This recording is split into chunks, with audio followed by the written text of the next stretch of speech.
En el taller, es este que ustedes están viendo acá, tenemos hasta el 31 de mayo para entregar. Nos plantean una ecuación donde se trata de explicar lo que es la desigualdad económica a partir del índice de Gini, aquí en logaritmos, o sea que habrá que transformarlo en el do file en logaritmos a partir de unas variables independientes, ¿ya? Estas variables independientes, entonces hay que seleccionarlas de la base de datos que ustedes tienen. El primer punto entonces nos dice: realice un planteamiento del problema a la luz de la teoría económica y luego plantee nuevamente la ecuación mencionando explícitamente las variables seleccionadas. En este punto mencione los efectos marginales esperados. Listo, esto es lo primero que tiene que hacer uno cuando va a estimar un modelo econométrico. Aquí hay una ecuación general, ustedes deben buscar la literatura que tenga que ver con esta ecuación y plantear nuevamente la ecuación, pero ahora diciendo cuáles son las variables de la matriz X explícitamente. 2, estimar el modelo propuesto. Esta estimación del modelo propuesto hay que hacerla por las distintas, por los distintos métodos que nosotros hemos estado viendo, ¿no? Es decir, por ejemplo, mínimos cuadrados agrupados, efectos fijos y efectos aleatorios que vamos a ver el día de hoy, ¿ya? Cada uno de estas estimaciones nos va a dar un resultado en el Stata, ¿cierto? Sin embargo, yo lo que les recomendaría para que no se les vaya a volver, digamos, un trabajo extenso, es colocar como respuesta las estimaciones del modelo, pero en la tabla que les he enseñado para poder reportar resultados, ¿ya? Bueno, ese sería el punto número 2. 3, evaluar la hipótesis de independencia entre el efecto individual y las variables regresoras. Esta hipótesis de independencia es básicamente evaluar, evaluar si el modelo tiene efectos fijos o no. Ahora, cuando hablamos de que tiene efectos fijos o no, es si están correlacionadas o no las variables independientes, o sea, aquí en este caso las variables regresoras, con el efecto individual que en principio es no observado. En otras palabras, tiene que ver con el estadístico F para los efectos individuales no observados. En la clase anterior lo veíamos al final de la clase, cuando comparábamos el p-valor de ese estadístico F con los niveles de significancia, ¿sí? Recuerden, es el estadístico F de los efectos individuales no observados, no confundir con el estadístico F global del modelo, ¿sí? Este punto 3 se evalúa con ese estadístico. 4, evalúe la presencia de autocorrelación y de heterocedasticidad. Quinto, realiza la interpretación. El cuarto y el quinto, bueno, el cuarto y el quinto lo vamos a ver en 8 días. Bueno, no más, el quinto. No, el quinto, pues ya nosotros con todo el conocimiento que hemos adquirido en nuestra carrera lo pudiéramos realizar. Pero claro, hay que tener estimados los modelos. Entonces, realmente lo que nos quedaría faltando, y lo vamos a ver en 8 días, es el número 4. Sobre la estimación del modelo propuesto, se puede ir haciendo, o sea, ya por ejemplo, por mínimos cuadrados, ya por efectos fijos, y con lo que vamos a ver hoy, pues quedaría también el modelo estimado por efectos aleatorios. ¿Cuál modelo escogemos al final? Eso es una respuesta que también vamos a ver el día de hoy.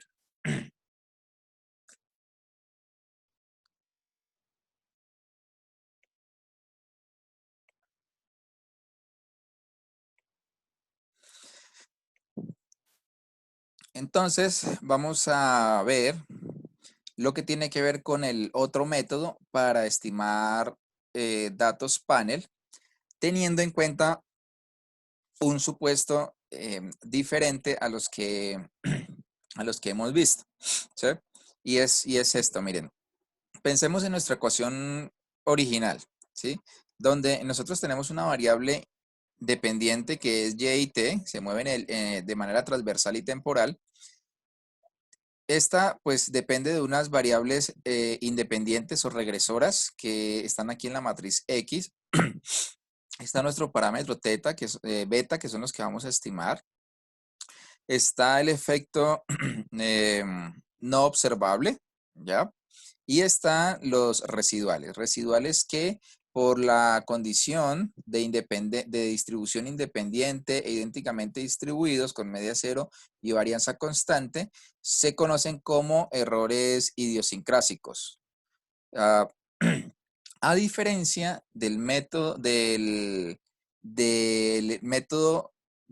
modelo de efectos aleatorios, en este caso el eta i, ¿sí? Que es el efecto no observable, este es un efecto aleatorio, ¿ya? Como se menciona acá. En efectos fijos se decía que era un efecto fijo, ¿cierto? Algo que iba a ser invariante en el tiempo. En este caso, este eta se va a considerar ahora como si fuera un efecto aleatorio en el tiempo y aleatorio en los individuos, ¿ya? Por supuesto sigue siendo no observable. Para el modelo de efectos aleatorios, definitivamente este efecto es no observable, ¿ya? Para el modelo de efectos fijos es en principio no observable, pero después se puede estimar. En el caso de efectos aleatorios, pues no se puede estimar o no se estima, ¿ya? Em, Ahora, ¿esto de dónde proviene esta idea de aleatoriedad? Pues lo que sucede es que se piensa de que nuestra muestra es una selección de una población mayor, ¿ya? Y en ese sentido, esa muestra, al haber sido seleccionada de forma aleatoria, entonces estos efectos que son no observables también serían aleatorios, ¿ya? Importante también lo siguiente, y aquí lo coloqué pues con color rojo, que mm, la diferencia, o podría decirlo de esta manera, la gran diferencia entre efectos fijos y efectos aleatorios tiene que ver con la exogeneidad que hay, o sí, la exogeneidad que hay entre el efecto no observable, o sea, eta i, y las variables independientes. En, en efectos fijos, recordemos que es esta correlación es diferente de cero, ¿sí? Es decir, se reconoce que hay correlación entre las variables independientes y el efecto no observable, ¿sí? Por lo tanto, se genera cierto grado de endogeneidad en el modelo. En efectos aleatorios, eso no es así. O sea, en efectos aleatorios se supone que hay total exogeneidad, ¿ya? De tal forma entonces que la correlación entre las variables independientes y nuestro efecto no observable es igual a cero. Los otros supuestos se mantienen igual, es decir, que hay exogeneidad entre las variables independientes y los residuales de la ecuación, igual a cero, y que no hay correlación entre los efectos no observables, o sea, eta, y los residuales de la ecuación, ¿ya? En otras palabras, hay exogeneidad en todo este modelo. El modelo de efectos aleatorios tiene la misma especificación que el de efectos fijos con la salvedad de eta i. En lugar de ser un valor fijo para cada individuo y constante a lo largo del tiempo, para cada individuo es una variable aleatoria con un valor medio, eta i, y una varianza distinta de cero. Muy bien, entonces aquí tenemos nuestra ecuación. Ahora, esta ecuación, ¿sí? Como este eta i, ¿sí? Cumple estas propiedades que ustedes están viendo acá arriba, eta i distribuido idéntica e independientemente distribuido con media cero y sigma n, digamos, es la varianza del eta constante, ¿ya? Es posible entonces unir estos dos residuales o estas dos perturbaciones en una sola, que aquí lo llamaríamos como un error compuesto, o sea, un W y T. Por lo tanto, podemos escribir nuestra ecuación inicial como Y y t igual a X y T por beta más el error compuesto, ¿sí? El término de error compuesto, W y T, que es la suma de los residuales en la ecuación original, consta de dos componentes, eta i, que es el componente de error transversal o error específico de cada individuo, y mu y T, que es la combinación del error de serie de tiempo y de corte transversal, que también se denomina idiosincrásico, porque varía en el corte transversal así como con el tiempo. Listo, entonces aquí tenemos nuestra ecuación original y el error compuesto.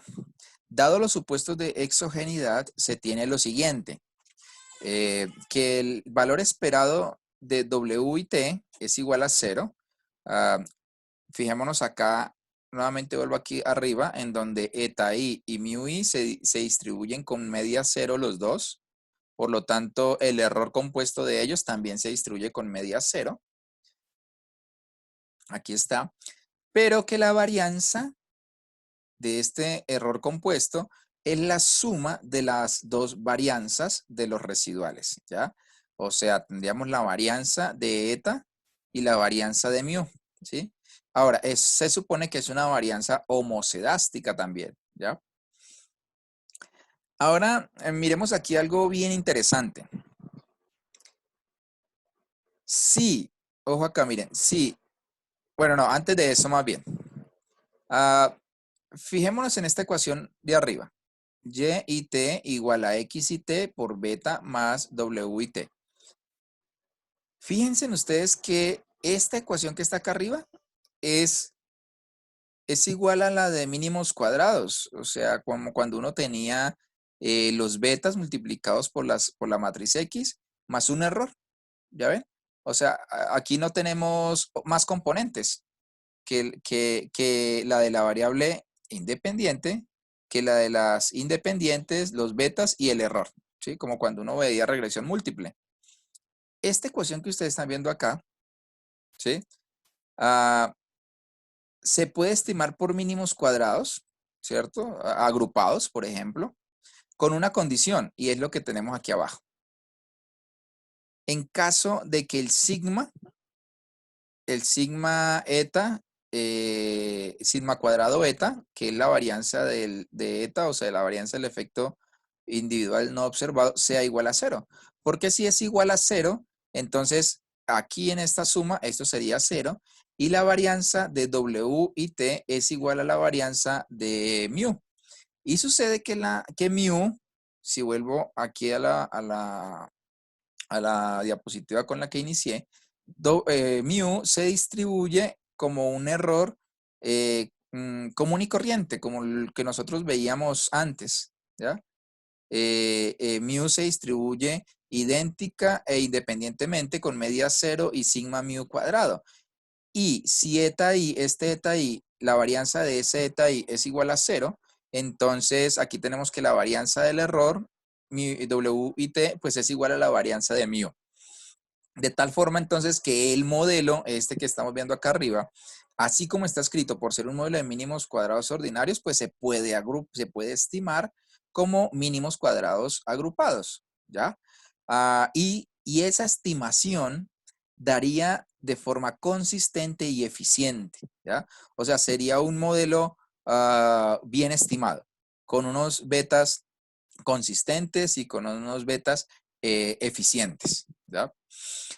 El problema está en que si la varianza de ese efecto no observado es distinto de 0, entonces tendremos que estimar teniendo en cuenta la estructura de datos panel de efectos aleatorios, ¿ya? Y por esa razón nosotros estamos viendo este método para estimar datos panel cuando la varianza del efecto individual no observado es diferente de 0. Ok, entonces aquí tengo las ecuaciones vistas hasta el momento. Y y T igual a la matriz de variables independientes por el beta más el error W y T, donde el error W y T es compuesto a partir del efecto individual no observado eta i y los residuales IT. La propiedad, entonces nos dice que el valor esperado de W y T es igual a cero y que la varianza es una varianza compuesta a partir de la varianza del efecto individual no observado y de la varianza de los residuales. W y T es homocedástico debido a que estas dos varianzas son homocedásticas de forma temporal y transversal, ¿ya? ¿El problema cuál es? El problema es que se ha demostrado, ¿sí? Nosotros no vamos a hacer la demostración acá, pero pues se ha demostrado econométricamente en datos panel que este W y T, al ser un error compuesto, está autocorrelacionado, ¿sí? Es decir, que la correlación de W y T con W y S es distinto de cero. Um, es decir, que los residuales de un año están correlacionados con los residuales de otro año, ¿sí? Del año anterior o de 2 años atrás o de 4 años atrás. En todo caso, hay correlación entre los residuales del modelo, ¿sí? Recordemos que uno de los supuestos en mínimos cuadrados, para estimar por mínimos cuadrados o, bueno, más que por mínimos cuadrados, uno de los supuestos econométricos para tener eficiencia en los betas es que no haya autocorrelación en los residuales, ¿sí? Y aquí de entrada, es decir, el mismo método de efectos aleatorios ya introduce autocorrelación. Por lo tanto, el mismo método pues tendrá que darnos la salida.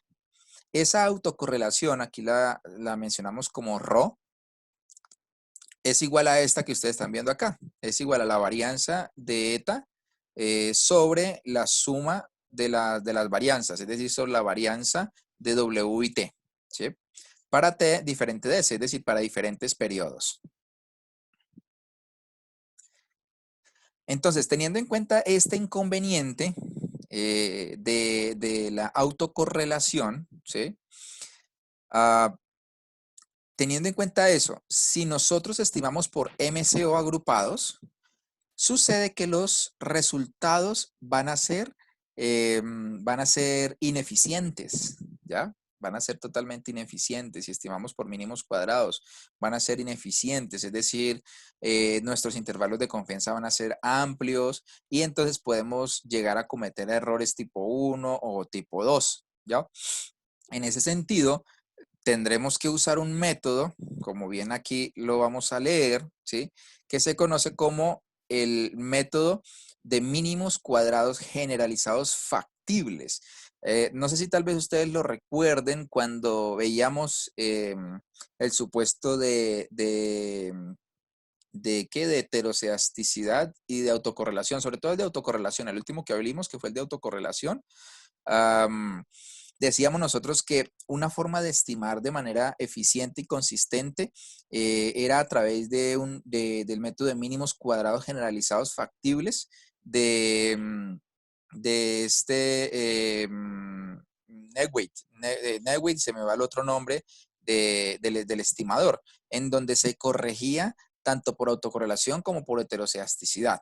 Sucede que acá en nuestro modelo de efectos aleatorios se ha desarrollado la matemática para llegar a este estimador que ustedes están viendo acá abajo, donde dice beta de efectos aleatorios, pues es compleja, entonces no la presentamos tampoco, pero digamos aquí tenemos nuestro estimador de los betas de mínimos cuadrados generalizados factibles, donde la idea básica es la siguiente, es poder estimar una matriz de varianzas y covarianzas, es esta que ustedes están viendo acá, esta esta omega estimada, es estimar esa matriz, ¿sí? De varianzas y covarianzas, que también se conoce como una matriz robusta, tales que permite introducir o permite tener en cuenta los problemas de la autocorrelación y poder corregir, ¿sí? Poder corregir las estimaciones de los betas teniendo en cuenta los problemas de la autocorrelación o de la correlación de los residuales, ¿ya? Eso básicamente es lo que hace el método de mínimos cuadrados generalizados. Se llama factibles, ¿ya? Pues porque es una post-estimación, ¿ya? Es como si fuera una estimación de 2 etapas. Esta entonces va a ser nuestra fórmula para estimar los betas, los betas de efectos aleatorios. Fijémonos que a diferencia de los betas por mínimos cuadrados ordinarios, se introduce esta matriz omega, ¿ya? Si esta matriz omega no estuviera acá, pues sencillamente tendríamos la fórmula original de los betas estimados por mínimos cuadrados ordinarios, ¿sí? Este es entonces nuestros betas. Bueno, entonces, antes de pasar a hacer el ejercicio en el Stata, es importante conocer lo siguiente. Una prueba sobre la presencia del efecto no observable. Es decir, es una prueba, tenemos que ver una prueba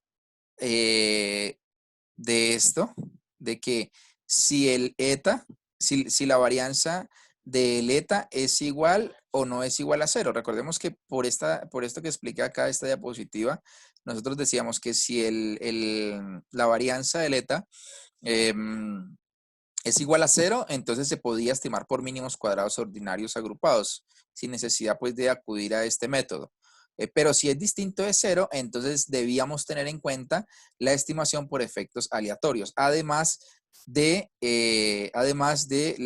el proceso de autocorrelación que se genera entre los residuales. O sea, en últimas estaríamos decidiendo nosotros entre elegir estimar por mínimos cuadrados ordinarios o por mínimos cuadrados generalizados factibles. Para eso, entonces, hay que desarrollar una prueba, ¿sí? Sobre la varianza precisamente del error. Decimos nosotros que si la varianza del eta, del efecto no observado, es igual a cero, entonces se puede estimar por mínimos cuadrados agrupados en lugar del estimador de efectos aleatorios, o sea, en lugar de este estimador, este beta que estamos viendo ahí. Esa prueba la desarrollaron Brush y Pagan para detectar efectos no observables. Y la prueba pues se basa básicamente en la varianza, como ustedes están viendo acá, la prueba de hipótesis se basaría entonces en la varianza del efecto eh, no observado.